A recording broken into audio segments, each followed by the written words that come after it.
is just as embarrassing as spending the money, is fans going to a game and chanting for a player that isn't there. To me, falls on the fans. They should be embarrassed for doing that themselves.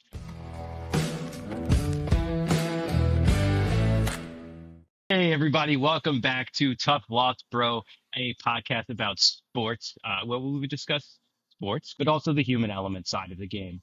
We had some feedback with our Shohei Ohtani take. My Shohei Ohtani take in particular. Dan Park, LLP, commented on our YouTube, "Are you a Giants fan? Don't tell me you believe Bonds is the GOAT." I do not believe Bonds is the GOAT. Personally, I am a huge Griffey fan. I grew up going to Griffey's baseball games, and that's kind of my GOAT. The problem I have with Shohei is the outskirts of things. On the field, I have no issues with what he does on the field. I love what he does on the field. I love a great baseball player, and I love the game of baseball. I feel that the content of the character is not there with him. I see someone losing $17 million and just not really realizing it. I know I'm not rich. $17 million would be a lot for me, but that's the case. And I think that there's something there to that more than what we know. And then you look at the real estate deal, and I don't know too many details about the real estate. I just know that he kind of did not pay up for work that was done. So these are just things that annoy me about him and his character and lead me to not like him as much off the field as he is on the field. Jeff, I think that you're a Bonds guy. So what do you think about that whole situation? Well, I'm a Bonds guy. I don't care about Shohei's off the field stuff. I really just concentrate on what he does on the field because that's all I'm there to see. I'm just there to be entertained. Same with Bonds. He was an asshole, but I loved watching him play baseball. And that's all it is. And he is the GOAT. He's the best to ever do it. No one else gets walked with the bases loaded. Fuck Showalter. Fuck Showalter. On purpose. Yeah. Steve, you're a big Shohei. You're the Shohei guy. I'm the Shohei guy. Look, I love Barry Bonds. I would say I don't care if baseball players did so many steroids that they grew tails and looked like dinosaurs and just hit bombs over the fence. Like, I don't care about any of that. Until I see Barry Bonds throw a 99-mile-an-hour pitch to strike out Mike Trout in the WBC, where's the argument? He's not the best hitter. I get that. He's not the best pitcher. Yeah. But nobody is doing both. They're just not. And so I don't even know. He's going to win MVPs until there's MVP fatigue, which is probably soon. Other than that, like who would be the MVP? I don't disagree with anything you say about him. I agree with those assessments from both of you about Bonds and about Shohei. I just hate the guy. But anyway, I'm entitled to it, and I'm going to stick with it. So we're going to continue the baseball discussion moving on from Shohei. We're going to talk about the trade deadline that's coming up in baseball and buyers and sellers. We'll get started with Jeff because I think that the Phillies are in a better position maybe to be buyers than the Mets might be. So I really want to hear his opinion on what he thinks the Phillies might do. And then Steve and I will probably have similar takes, but maybe different from the Mets. So, I mean, the Phillies need three things. They need a right-handed bat, they need bullpen help, and they need some depth in the starting rotation. After the first three of Luzardo, Sanchez, and Wheeler, it kind of falls off pretty hard. Nola, he's good every 3 starts, something like that. I don't know. You just can't trust the guy, though. He got beat up recently. With the right-handed bat, I just don't think that's something they can fully focus on because I just don't think we have the capital to pull off all 3. So you have to choose between whether you want to focus on the pitching or the hitting. So the right-handed bat can just come from Trey Turner. He just needs to be better. He needs to be better at the plate, and he needs to especially be better in the field. This dude he's just regressed so much this year. His WAR is negative 0.1. The other day, he was the catalyst to Chris Sanchez giving up 5 runs in the first inning because he botched a double play ball that would have got him out of the inning. So he's just got to be better. It's there. He can do it. He's just got to be better. And then on the pitching side, where I would actually lean, we need bullpen help. So badly, Philly's bullpen is at a 7 ERA right now as a group.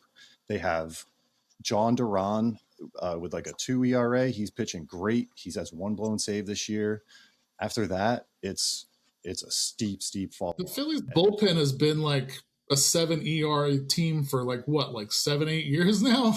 It's like everyone likes to blame the offense for their struggles in the last couple of years, which is fair, but it's more so the bullpen. Like they're just they can't hold anyone. They can't hold anyone once the 5th inning is over, the 6th inning is over. Like it's just a free for all.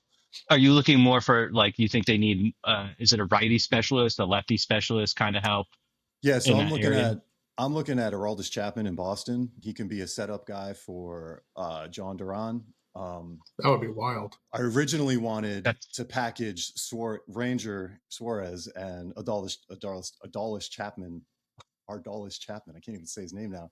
Together, bring those two over. Just give up everyone: Aiden Miller, Andrew Painter, Gage Wood, anyone, whoever. I don't care. We got to win now. So just empty the farm system and just get these guys.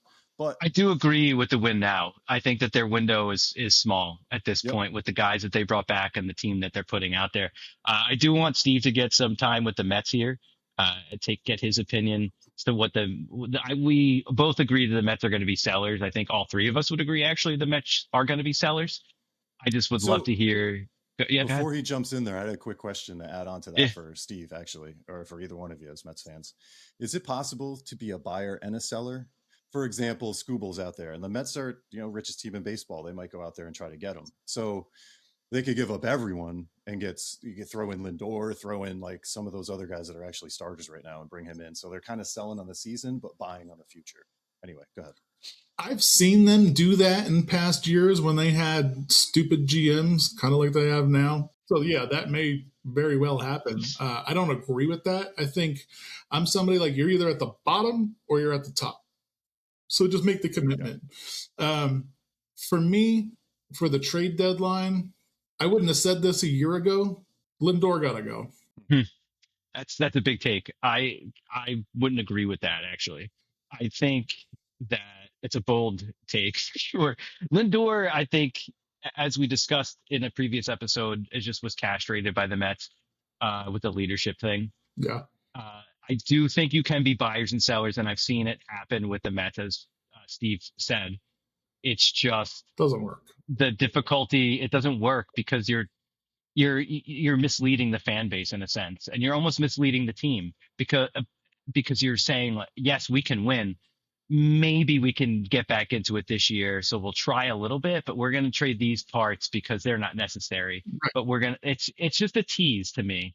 Like, and I love that take of saying you're either the bottom or the top. There's no in between. You just pick one, right. Get your team on the way it needs to go. So embarrassing to spend that much money on a team and be like, we can't even beat the Marlins. We can't beat the Pirates. We can't beat fucking anybody. The Marlins are good. It's like, right. But like I looked at the standings today and it was like we're 38 wins and the Marlins are like 54, 55 or whatever it is. Like just blow it up. And unfortunately, I know this is, like I said, is a hot take. Francisco Lindor, who we thought was going to be captain, was basically told he'll never be captain. He's 32 years old. He's just getting hurt more. He has like 4 home runs this year. It's time to get off of that. I never agreed with the contract that he had to begin with. Yeah. $341 million or whatever it was at the time. We traded up Rosario and Jimenez, and they turned out to not be fantastic players. Jimenez made a couple All-Star teams. He did, yeah. He was making them when Lindor wasn't. Exactly, which was my point of bringing that up. right. So it was like I didn't mind giving up the players for Lindor. I just didn't agree with adding the contract that was going to sort of handicap us going forward. And because now we don't have the money for Pete Alonso, who people are cheering for in the stadium every single night. I'll say this along with that, because that is just as embarrassing as spending the money, is fans going to a game and chanting for a player that isn't there. And I don't think that to me falls on the fans. They should be embarrassed for doing that themselves, because you do have guys like Benj and like Ewing that deserve the cheers and the accolades and deserve Yeah, you but to be those guys going to the don't play games to first watch at base. this point. It's not about to see at this point in the season, if you're going to be sellers, if you're going to go to a game, don't cheer for guys that aren't there. Cheer for the guys that are there that are going to be a part of the future because it looks like Soto, Ewing, and Benj are going to be the outfield for the next 10 years. Yeah. No, I I'm agree. not a big boo. I'm not a big boo guy. Jeff is excited to jump in here, I so know let's let him jump 'cause in. I get what you're saying. Like I understand. I think that's actually a good take. Is you shouldn't pine for somebody that's gone when you have these new guys here that you should be cheering on, especially these young kids that don't really know what they're doing yet. But at the same time, like as fans, you have to put some pressure on these guys on the team, on the organization. Like Sure, what the fuck did they do? Like the sure. Phillies signed complete polar opposites. These two teams started the season exactly the same and they both look terrible, but the Phillies actually did what they should have done in the offseason. Everyone like made fun of them. Oh, they ran it back, but they signed Schwarber and they signed Realmuto again, which is our big locker room leaders. So Mets could have done that with Polar Bear, brought him back, and they didn't even give him a call, right? They didn't even like talk to No, him. I'm sure. I don't think that they went back to him. Got it. I Okay. think that I think that once they had got wind of like 5 years, I think that's where the line was drawn. I do believe that as Steve hates Stern so much, there's a line that he doesn't go across. And when you're in Milwaukee, that's fine. In New York, it doesn't work. And I God think forbid that's the the richest owner disconnect. doesn't go over 5 years.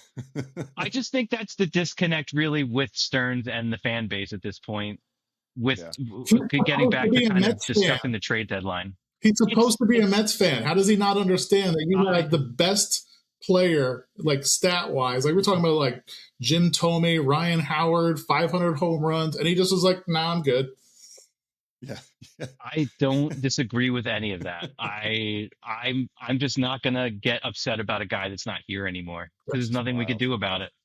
And Yeah, while I was upset, and I remember in December being real, or it was December when he got signed, or whatever it happened, whatever month it happened in the winter, I remember being really upset about it, and because I didn't know where they were going. Like, okay, there was no plan for the Mets, and it seems that's the problem.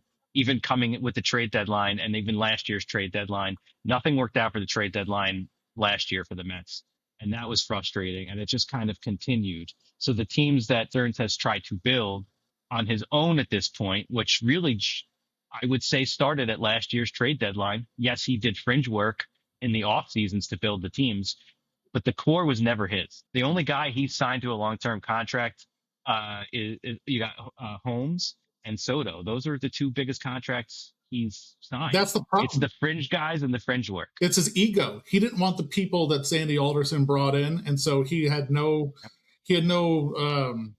relationship with them. And he was like, "No, I'm going to do it my way. I'm going to show you because I'm smarter than everybody." And he signed people like Jorge Polanco, who never played first base in his life. It's frustrating, and I think that with the trade deadline coming up, we do have distinct buyers and sellers for the both teams. Mets obviously selling. Steve's opinion is that it's pretty much anybody outside of McLean, probably Benj, Soto, and McLean and Ewing. I would imagine outside of those guys, everybody's on the table, and I wouldn't disagree with that. You do kind of have to blow things up. Jeff wants relievers and a starter, but has a depleted minor league system, and would that actually kind of would be the definition of buying and selling, because it would maybe the Phillies would have to sell something from the major league level to buy a bigger piece on the major league level as well to get that trade deadline squared away to get the players they think they need. You can send Trey to the Mets for Lindor and Minter. How's Minter pitching? He just got lit up this past week, but it's okay. They should trade Lindor to the Yankees for whatever they can get for him. So we're gonna stick with baseball here, but we're gonna move on to a different subject with ABS system, the automated ball strike system. It's the first year it's been implemented in Major League Baseball. It started in the minors. I think they did it for a couple years in the minors before they brought it into the Major League system. This is the first year, and it seems kind of experimental, but not really experimental because I think they've done a pretty good job. Jeff, I think, cannot stand the ABS system. So we're going to get started with Jeff with the ABS system because I would love to hear his take on the ABS system. Yeah, I hate it. I just do. Like before it happened, like, we joke around, ump misses a call and we're like, robot umps, robot umps. But that's more fun to talk about than actually implement. Like Sure. I'll set up a scenario where it's the bottom of the 8th inning. It's a close game, 6-5, base is loaded. You got a big guy at the plate. All the energy's there. The crowd's into it. They're chanting, they're cheering. They want this last out to get out of this inning. Pitcher throws a ball. It hits like the top corner of the strike zone, or it looks like it hits the top corner of the strike zone. Ump calls him out. Crowd goes wild. Everyone's going nuts. Pitcher's about to walk off the mound, go to the dugout, and they can get into the 9th inning and close and end this game. And then the guy taps his helmet. It just takes the air out of the whole crowd. And then they have to put up this ABS thing, and it's like, oh, it's actually a ball. Oh, so let's go back to the pitcher. And it's a ball by like this much. It's like that's a strike. Like I like having certain the umps have their certain strike zones, and that's just what it is. And I get it. The egregious ones like CP Buckner that calls a strike when it's hitting it's like up at the guy's brim. Yeah, that sucks. But he's retiring probably because of ABS, but he won't be there anymore. About Angel Hernandez. And he gone too? He's gone too. He's gone. Oh, fuck. Yeah, I know. Angel Hernandez, we could do a whole episode on Angel Hernandez probably. But I also have other part is just my personal objection to it is Aaron Nola lives on the black and he's just getting killed on the ABS. He's getting challenged constantly. Him, Alvarado is getting killed on it because his confidence is just shot now. His ERA is up over 7, and he just can't feel like he can hit those spots anymore because keeps getting bumped on the ABS. And lastly, I always liked the ace strike zone versus the regular guy strike zone. When you're an ace and you're dealing, you're just out there and everything's working for you. You just get a couple pitches a little inside or a couple pitches a little on the outside corner. And I'm okay with that. Yeah. But I mean, with that, you can take it. Yeah, go ahead. Jump in on it, Steve. Tell me why it's good. I just think that it's biased. Like if you take like Greg Maddux, like the umpire's like excited and he's like, oh, he's just killing it and he's painting all the corners and he can just have everything that he wants and then he gets to go home early. He gets to have his steak dinner after 2 hours instead of 4 hours. And like it's just kind of biased to me. Like you have too much control. My take on ABS is tennis had Hawkeye, which is the company that does ABS. Tennis has had Hawkeye since 2006. Why did it take 20 years to bring it from one sport to the next when you could just take out people? Like if you remember back in the day, like tennis players would be screaming at umpires. They just showed it real quick and it was like it was in or out, and it just is what it is. It's the same thing. So it's like, why did it take 20 years? I don't care about what umpires think. I have never gone to a game and looked up who the umpire was going to be that day. I don't care who the umpire is going to be. I don't want to see them. If you're a great umpire, I don't even know your name. Don't you miss those tennis fights though? I mean, that's like John Mack. Again, this is before 2006. Yeah, it is a long time ago. I like that. I didn't realize that it was the same system that they used in tennis because I do remember when it was introduced in tennis, that Hawk system. And it did change. It changed the game for sure. The way it was argued, so to speak. For baseball, I don't mind ABS. I more worry about the strategy of how it's used. That's where I come at it from. I think it's fine. I want the call right, and I think that the human element part of it of baseball is why I think Jeff takes that side as well. From what he said, I believe the human element is also part of his argument. The human element is a huge part of baseball, and that's why I do like the umpire, but I want the calls to be right because in the situations, as you were talking about, Jeff, that call needs to be right at the end of the game or in the late stages of a game. It should be a right call because both teams deserve it. The other thing is as I started to say, was the deployment of it and when you use it. I'm tired of seeing teams, particularly the Mets, who deploy it at most ridiculous situations. In like the third inning. What are you doing in the third inning? Trying to it's not. And the Mets broadcast talks about it, and that's why I feel it's more educational to watch a broadcast like the Mets. I don't know, I'm biased obviously in that sense, but they talk about ABS and they talk about why it works, and they talk about the deployment of it and when the players use it. And that to me is the biggest part of it. When it's used should Well, yeah, be a particular thing. I agree with that too. Like, because that's part of my issue with it is the way some of these guys utilize it. Like, it's the first inning, and you see a guy tap his helmet back to back pitches. Ego. Yeah, and one of them, like, Yep. oh, right in the middle. Like he shifts his hips, but that was an obvious strike, and it's just at that point I'm like, I mean, it doesn't take a lot of time. It's like 3 seconds, but still, it just annoys me. We haven't told the audience that I work in iGaming and I have, kind of like a lot of big background in betting. People bet on this shit. Like, you have to get it right. You can't just let people make bad calls because they want to go home early. Yeah. I mean, that's my whole argument, though. I'm arguing it is right. I'm arguing that a millimeter off the plate is still a strike, if that's what the ump has been calling the entire time. But they're not consistent. That's where my argument stems from. But I do think inherently that's why ABS system came in, is because of the inconsistency of the umps. There are, as we know, there's an ump grading system at this point, and the umps have been graded, and we've been able to look at that, and you know who the good umps are. You know who they are. And I think one aspect of it, you could go the educational route and say, hey, look at this guy's tape and look where he sets himself up behind the catcher and where the catcher's receiving the ball so you can see it come over the plate properly. Or you could just do the ABS. I think those are the two options at that point. Players can adjust. It is what it is, but exactly, the players will adjust. Really, but it's like players can adjust, or we could just do it like tennis and whatever. I mean, it's just up to them to adjust, to be honest.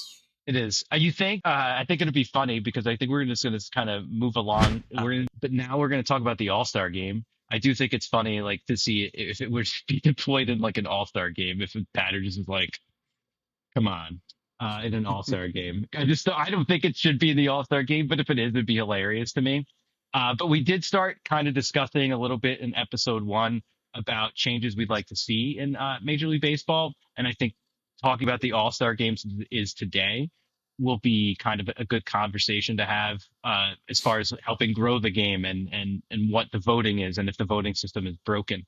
I think we should, Steve, if you are ready to go with that, kind of how you feel about the voting system and just the All-Star Game in general.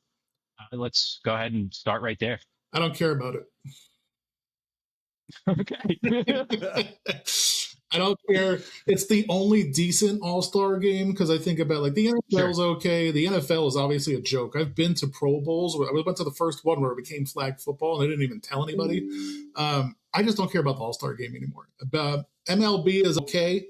That's like the only, so basically one time a year they showcase players and market them, which is really silly to me. Yeah. And they have, the home run derby, which they tinker with details and the rules all the time, so nobody understands. The visuals change, so you can't see what's going on half the time. I just don't care about All-Star Games anymore in sports. Players don't want to play. They don't want to get hurt. I would say make them step up, do skills competitions, just give them the award if they want to go, and do some like cool fan events where they can meet players and stuff like that. I don't care about any of the All-Star Games anymore. It's gone. Okay, I gotcha. I could see that. Why the disdain for the All-Star Games in general. What about you, Jeff? I mean, they are silly. There's just exhibition games, and it's just another way you can get hurt. So I get it from that point. Sure. I'm just more coming from how they get to be an all-star. Like, we got guys that, like Ben Rice. Ben Rice isn't an all-star, right? But Vlad Guerrero's having a down season. He's an all-star. He's the starting first baseman for the AL. That should go. Opt out. He did opt out of the All-Star Game, though. He did. That. Oh, yes. Shoot. Okay. They didn't care. These All-Star Games don't matter. Then that's. But it does. Honestly, it matters to them. It matters to the players. It matters more to the fans than it matters to the players. But they want the accolade. Like, they want to be in that game. Like, Wheeler was just pissed. He players never say that. They're never like, when they're asked a question about, oh, are you mad that you weren't selected for the All-Star Game? They're usually like, no, they give that bullshit answer of everyone's kumbaya, everyone's happy, blah, blah, blah. Lindor does that. Wheeler was like, no, I'm pissed. This is bullshit. And then he went out there and paid 14 guys. Good. I do see that aspect of it. I think that pertaining to appearances in the All-Star game and getting that nod and the accolade also comes along with contract negotiations. I think that there's incentives Absolutely. in contracts, right? I think that that is a big thing for players, why it's meaningful for them. There are those incentives, and there are players that make an All-Star team because they had an amazing season and it gets them a contract. So that's stuff that's looked at and is in contract language. So I can't disagree with the All-Star game being just boring though. I watch it because I enjoy baseball and I do like it is the only time you can see all of the stars mostly because I do think that the voting system is a bit broken with the fan voting. I just think it gets out of hand. I do think you should only be able to vote once because you could vote as many Yeah, times as you you can vote as want, many times and as you that's want. Yeah. and I think that inherently is the problem. Yep. One email address. I mean, you could obviously set up a million email addresses if you wanted to. You could have bots and you know get Vladimir Guerrero in the All Star game. But the thing is like you look at it every year, and there's franchises that get their players starting. This year, Every it year might there have was been the Detroit Toronto. Royals that made the All-Star team, and the Royals weren't even. That's exactly my point is that that's why it's broke. That's where it's broken in the fact that because you do like the Mets fans, we don't show up for All-Star voting. We just don't. If we did, we would have 5 All-Stars every single year because we have a lot of fans. There's millions of people that live in New York that could just stuff ballots, is what I mean by that. We're If they were so also inclined to smarter do so. fans, so that we know that like Jeff McNeil's probably not going to be. I know this is years past, but we're smarter Yeah, fans in New no. York. Like we know it's like okay, like I love Jeff McNeil, I guess, or whatever, but I'm not going to put him in the All-Star game. Exactly. Like we love him. We That's the loved him. difference But with Philly. Philly shows up, exactly. but they put everyone in. They're like, I'm going to See, put Bryson Stott in. I'm going to put in. Yeah. Yeah, like, and right there, that's why Steve's opinion of All-Star games is in part maybe because of that, the fan voting. It's like, what's the point if we're voting in 7 Kansas City Royals and only one of them has the statistics to be there? So I think it's broken. I think that the best part is the focus on the players, and that's about it. I think that's how the game gets grown is through access to the players. And I love Steve's take of talking about how growing the game and giving the fans access to the players instead of actually having a game. Like home run derby's fine, but skills competition, you'll have me there all day. I would love to see these guys do what they could do. and if they want to do those on-field interviews too during the All-Star game, that's the perfect time to do it. Like I hate it when they do it in the middle of a regular game. They're talking to someone in right field and just fielding balls. Like let them focus. Yeah. All-Star game. Yeah. Talk to everyone. Sure. Yeah. That's also part of the accessibility. Like that should be a thing, and I love it. I don't mind that so much in the regular season on maybe like a Sunday game that's a national game, or like a Fox may do that on their national games on Saturdays. The interviews within game. In the playoffs, when they do the playoffs and they're talking to the manager in the playoffs, they're doing an interview with the starting pitcher after he got out of the game. No, done. Like you lose me there because let these guys take a breath. Max Scherzer would just flip out. Imagine. I don't care what Bryce Harper's dog's name is. Just fucking let him play baseball. So yeah, let them play. So to transition, this is where we talk about our Getting Back Up series, where we pick a athlete or a personal story for someone that faced adversity and was able to see themselves through the adversity and get themselves back up. Get started with Jeff for our Getting Back Up series, and then we'll move on to Steve, and we'll wrap it out with me. So go ahead, Jeff. Let's see what you got today. All right. So I have Chris Johnson, CJ2K. We all heard the news that he was diagnosed with ALS about a year ago. You can already see it taking over. Like he's having trouble speaking. It's a tough disease, and I know this segment is called Getting Back Up from Adversity, and I know this disease he'll never get back up from, but the fact that the way he's handling it, the way he's going about living his life with this death sentence is really inspiring. My grandfather died of ALS when I was 11 years old. So I saw what exactly that disease does to somebody, and it's one of the hardest things to witness, especially as a 10-year-old, when you see your grandfather that has always been the life of the party. At our family reunions, he would get up there and scream and yell. He'd do this thing where we cut the watermelon at our yearly family reunions and make a whole big deal about it. He was the life of, he brought so much joy to our family. And with that disease, what it does to you is it doesn't hurt your brain. It just makes your body stop working. So you're still the same person inside your head, and you're living in this like tomb of your body. And I can't imagine what CJ2K is going through with being an elite athlete and then having to accept the fact that his body's never going to work again. Sorry, No, dude, it's fine. Yeah, so I just wanted to give a shout out to CJ2K on this podcast and let him know that I understand what he's going through, having witnessed it, and I really wish him the best, and I hope that he gets as much out of his life that he has left. I know there might be a tough move on to Steve's. So, Steve, if you want to go ahead and let us know about your getting back up. Football, to just piggyback, like it's not the same, but yeah, that's a tough disease to watch. And what you said about your brain's fine, but your body just stops working. You can see it's not the same. I'm saying it's not the same. There's a jersey back there hanging up, and that's the jersey my dog used to wear that I would put on him for like Mets games and hang out or whatever. He basically had like the doggy version of ALS. And so his legs just stopped working. So he would have to drag himself like that Family Guy dog. Like it was just, and the brain was just perfect. Everything's there, but he's not understanding. Yeah. And like it is, I was working from home at the time, and it's hard to watch. And so I feel bad for someone like CJ2K, who's, I don't know, what is he, like 42 years old or something like that? Nah, I don't think he is. Yeah. He's 38. Yeah. And that's really young for that disease. Like my grandfather was 59 when he passed. I talked about this last week with Alex Smith when I said like he went through 17 surgeries. He came back and like played and won games, that they should rename the award after him because he won the award. Well, they should have probably renamed it again had Damar Hamlin won the award. This dude on January 2nd, 2023, the last week of the season, a normal looking tackle on Monday Night Football, gets cardiac arrest, CPR in the field.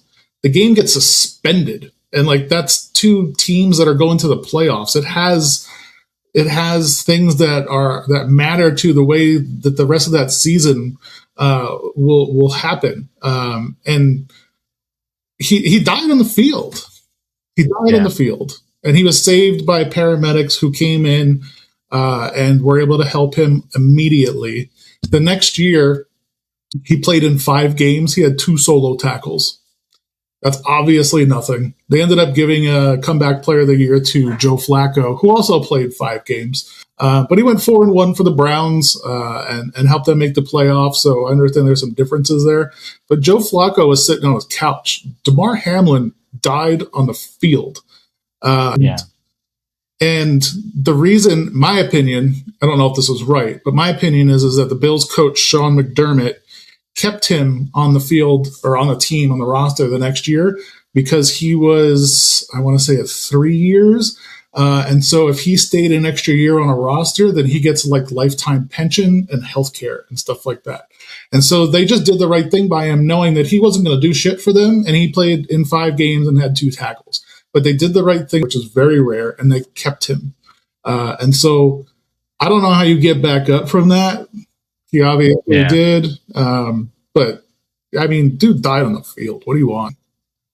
Yeah, Damar Hamlin, just a remarkable story. I remember watching that game and seeing the reactions of the players. I've never seen, in all the years I've watched sports, never seen anything like that visual of both teams, the prayer circle, everything that went on. during that time. I've never seen anything like that.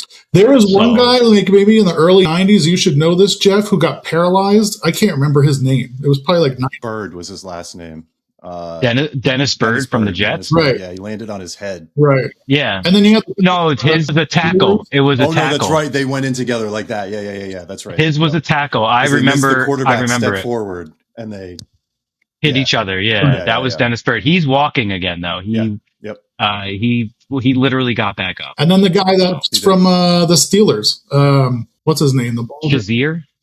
Is that Shazier? Yeah, that was his name. Yep. Getting back up. And he's also it's a fight. To do that is a fight. It's not easy. That's a lot of when you're diagnosed with a paraplegic or quadriplegic, those are devastating, and ALS devastating. My getting back up is Jim Abbott. Jim Abbott was a Major League Baseball player.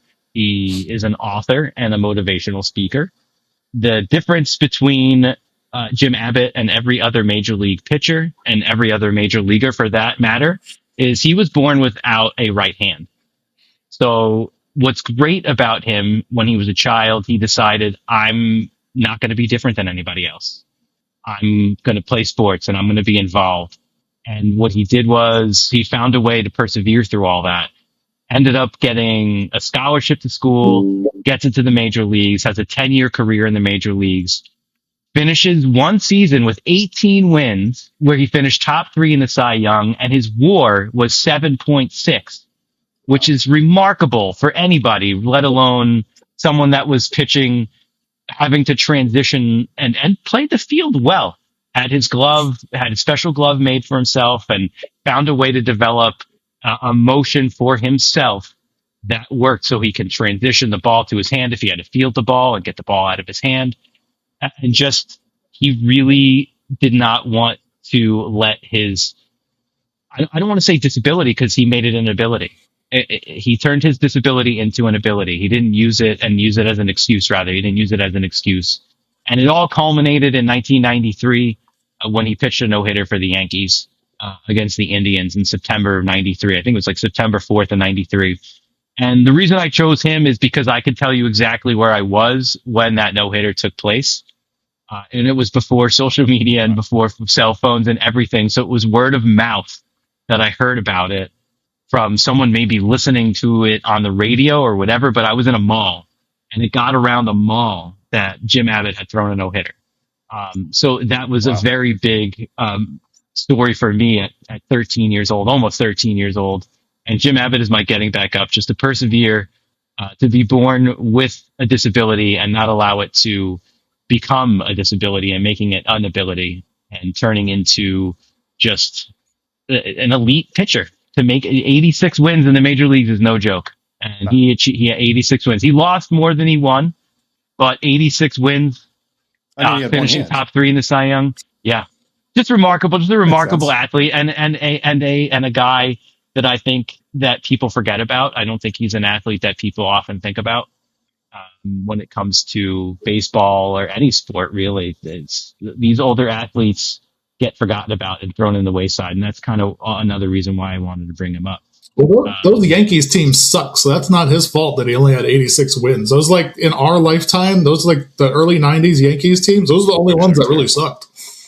He spent the better portion of his career was with the Angels. Right. He did spend, I think, a couple years with the Yankees, and then he pitched in a couple other places. But a 10-year career, just a remarkable thing to not allow your disability become a disability and turning it into an ability, and showing people that you don't have to worry about, anything at all, really. As long as you have the heart and the mindset to get to where you want to go, you can do it. When you were at the mall and you found out, were you at Spencer's or Hot Topic? Foot Locker. Oh, okay. I was in Foot Locker. Foot Locker. Buying books. Yep, Foot Locker. It was around, it was around school time. So we were probably, back then school didn't start till the middle of September-ish. So we probably were school shopping because it was the beginning of September. So I was probably at the mall with my family and I just kind of broke away and, was school shopping with the family, for school clothes for that year. Yeah, Oh, that glove switch he did, that was so cool. As a kid, when you watch that, you're like, oh, whoa. yeah. Mine wasn't as You just get it. emotional as your guys. You guys brought a couple of emotional stories because I think that's always good for guys in particular to show emotion and not be afraid to show emotions. Don't forget to like and subscribe on YouTube and also follow us on all of our socials at Tough Loss Bro. Thanks again for tuning in, guys. I'm Adam. That's Jeff and Steve. We'll see you next time.